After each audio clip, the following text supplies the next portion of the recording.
Somewhere out past everything you've ever heard of, past every planet, past every comet, past the edge of the sun's reach, a machine smaller than a compact car is drifting through territory no human eye has ever seen, and no human model has ever correctly predicted. It isn't new. It isn't advanced. It was built before the internet, before home computers, before most of the scientists who now study its data were born. It runs on about 4 watts, less power than the bulb inside your refrigerator. And right now, in 2026, this ancient half-dead machine is sending back information that is quietly rewriting the rules of physics. The people who study its signals aren't calling it interesting anymore. They're calling it astonishing, baffling. Some of them are simply saying, we were wrong. This is the story of Voyager 1. And here's what almost nobody is talking about. What it just found doesn't just rewrite a textbook. It reaches back here, to the thin shield that keeps deadly radiation off this planet. And in just a few months, Voyager 1 is going to cross a line no human-made object has ever crossed before, on a date already fixed on the calendar. By the end of this, you won't look at the night sky the same way. Let's go back to where it started. September 5th, 1977. A rocket lifts off from Kennedy Space Center carrying a spacecraft with one modest job. Fly past Jupiter, fly past Saturn, snap some photos, take some readings, then drift off and go silent. NASA gave it 4 years, maybe 5. They expected to quietly retire the mission around 1981 or 82, a nice postcard from the outer planets, and then nothing. That is not what happened. Voyager 1 reached Jupiter in March of 1979 and beamed back the first close-up images humanity had ever seen of that planet. It reached Saturn in November of 1980, and instead of slowing down, it sped up, using each planet's gravity like a slingshot, trading a close flyby for more velocity, more distance, more reach. By the end of the 1980s, it had already traveled farther from Earth than anything we had ever built, and it was still talking to us, still gathering data on hardware that today's engineers look at and just shake their heads. Then, in 2012, 35 years after launch, something happened that turned this from a great engineering story into something much bigger. Voyager 1 crossed the Heliopause. If you've never heard that word, here's why it matters more than almost anything else in our cosmic neighborhood. The sun doesn't just give off light and heat. It constantly blasts out a stream of charged particles called the solar wind, and that wind pushes outward in every direction, inflating a kind of enormous bubble around our entire solar system. Every planet, every moon, every asteroid, every spacecraft we've ever launched, every living thing that has ever drawn breath, all of it sits inside that bubble. The outer skin of that bubble, the place where the solar wind finally runs out of push and gets shoved back by the pressure of interstellar space, is the heliopause. It is, in the most literal sense, the edge of home. In 2012, Voyager 1 punched through that edge and kept going. It became the first thing our species has ever built to leave the solar system, not as a metaphor, not as a technicality, but as a physical fact. And then it kept transmitting. Sit with that for a second. There is, right now, a working instrument sitting in interstellar space. Not near the boundary, not skimming past it, inside it. Inside the cold, dark gap between star systems that no telescope, no probe, no theoretical model has ever been able to actually stand inside and measure. And what it's telling us is not what anyone expected. For decades, physicists built careful, peer-reviewed models of what that space between the stars should look like. Not guesses, serious science from serious people.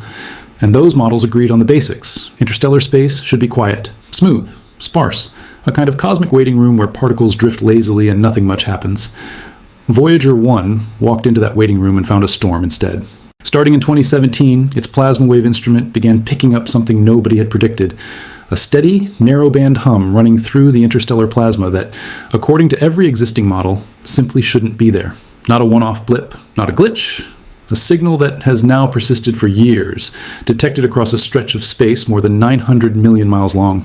For comparison, the distance from Earth to the Sun is about 93 million miles, so this is a signal running 10 times that distance. Researchers publishing in Nature Astronomy laid out the conclusion plainly. Interstellar space is not the calm, uniform void the models described. It's turbulent. It has structure at every scale, from meters to millions of miles.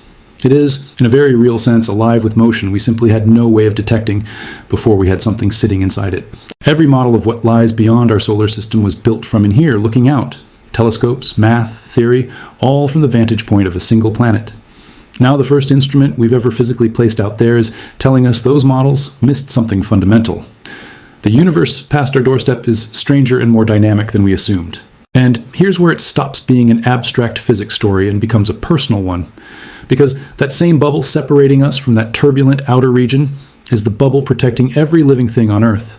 The heliopause isn't just a line on a diagram. It's a shield. It helps deflect the most dangerous cosmic radiation, the high-energy particles thrown off by distant dying stars, keeping them from slamming into the inner solar system at full strength. If the environment pressing on that shield from outside is more turbulent and energetic than we thought, then the long-term reliability of that shield is now an open question. We don't yet know exactly what that means, but the fact that scientists now have to ask is itself a shift in how we understand our own exposure as a species.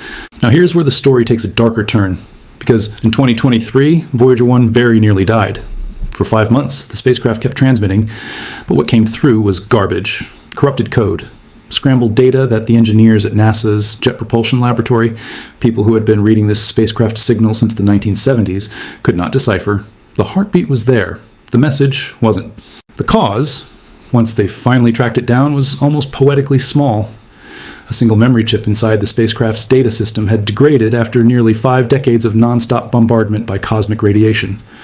One tiny component, a fraction of an inch across, had quietly failed, corrupting the exact part of the software responsible for packaging and sending scientific data back to Earth. Normally, when a part breaks, you go replace it. That wasn't an option here. The part in question was roughly 15 billion miles away, with no repair mission remotely possible. All the team had was radio, and even radio waves, moving at the speed of light, took about 22 hours just to reach the spacecraft one way.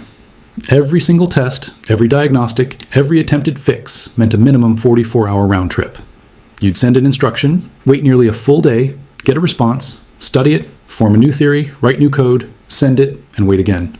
For months, knowing that one wrong command sent across that distance could end the mission permanently with zero chance of recovery. The JPL team worked through it anyway. They figured out the corrupted code couldn't be repaired in place, but it could be moved. They split the affected software into pieces, tucked each piece into a different, still healthy section of the spacecraft's memory, rewrote each one to function from its new home, and stitched it all back together, essentially performing remote brain surgery on a machine built in the 1970s, sitting far beyond anywhere a human hand could ever reach, with every instruction delayed by nearly 2 full days. In 2024, Voyager 1 came back online, sending clean, readable, complete data again. And the first thing it went back to reporting? More of those strange, unexplained plasma oscillations out in interstellar space. More evidence of turbulence no model had predicted. A spacecraft that should have died in 1981 clawed its way back from what could have been its final silence, and it came back with more to tell us. But nothing about that recovery, or the discovery itself, quite prepares you for what Voyager 1 actually measured at the moment it first crossed the Heliopause. For years, the models predicting what that crossing would feel like all agreed on one thing. It would be gradual. The solar wind fading out slowly on one side, the interstellar medium slowly becoming detectable on the other, a smooth handoff, like a river easing into the sea. That is not what the data showed. At the Heliopause, particles weren't drifting apart calmly. They were slamming into each other at speeds approaching a meaningful fraction of light speed, generating temperatures reported in the tens of thousands of degrees. Not inside a star, but at the outer edge of our own solar system in what was supposed to be cold, empty transition space. Some researchers have described that region as something close to a wall of energetic, charged particles sitting right at the border of everything we call home. Then came the magnetic surprise.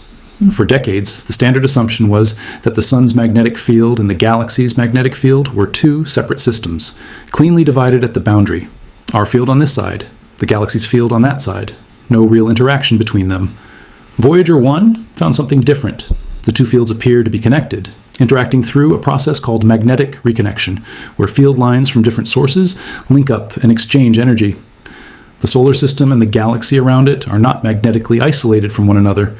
There's a zone at that border where energy moves between our home system and the wider cosmos in ways nothing built before this crossing had accounted for. That's not a footnote.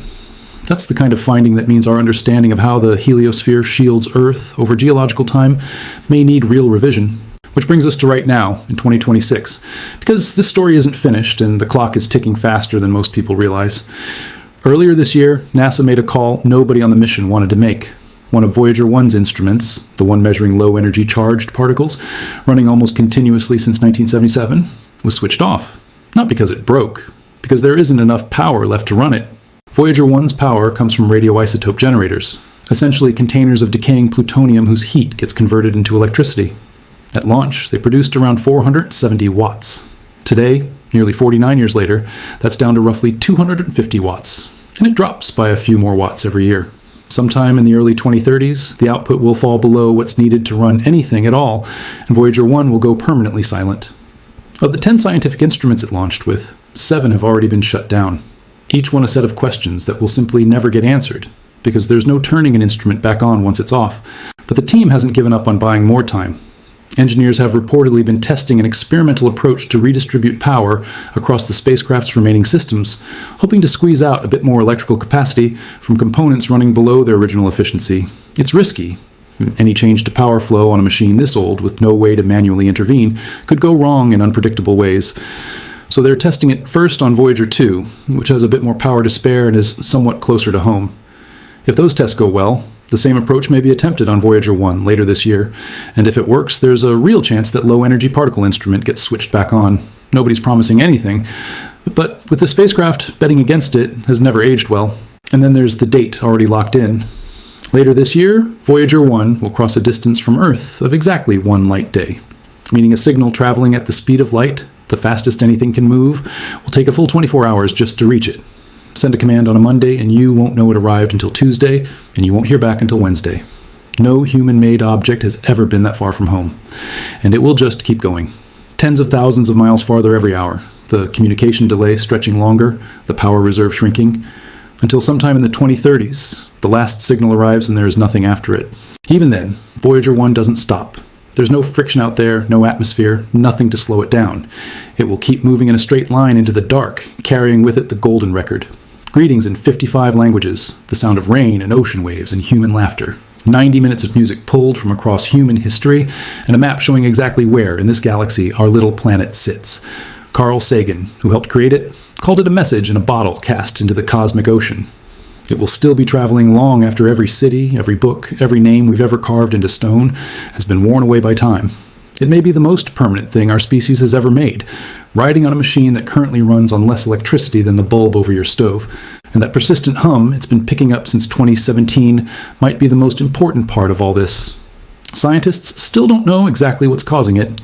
It could be ordinary plasma oscillations that fit inside existing theory, or it could be a different phenomenon called quasi-thermal noise, which would mean rewriting our models of interstellar space from the ground up.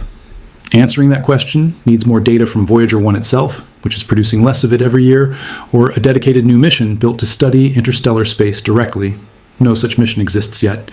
Even if one were funded today, it wouldn't reach the Heliopause for at least another 25 years, which means when Voyager 1 finally falls silent, that question stays open, maybe for a generation. So here's the thing worth sitting with. Right now, in 2026, the only living scientific instrument our species has ever placed in interstellar space is pushing 50 years old, built with technology that predates the personal computer, running on less power than a kitchen light. And it is quietly reshaping how we understand the universe and our place in it. We've built bigger things since, more powerful things, far more expensive things. None of them have told us what this one has, because none of them had the one thing Voyager 1 had, the persistence to keep going long enough to actually get there. Some questions about the universe can only be answered from inside it, not from a telescope on the ground, not from a satellite in orbit, not from a rover on Mars, only from something that crossed the edge and kept transmitting from the other side. We have exactly one of those. It's old, it's fading, and it runs on 4 watts. As long as it's still talking, it's worth listening. Because when it finally goes quiet, some of the biggest questions we've ever asked go quiet with it for a long, long time.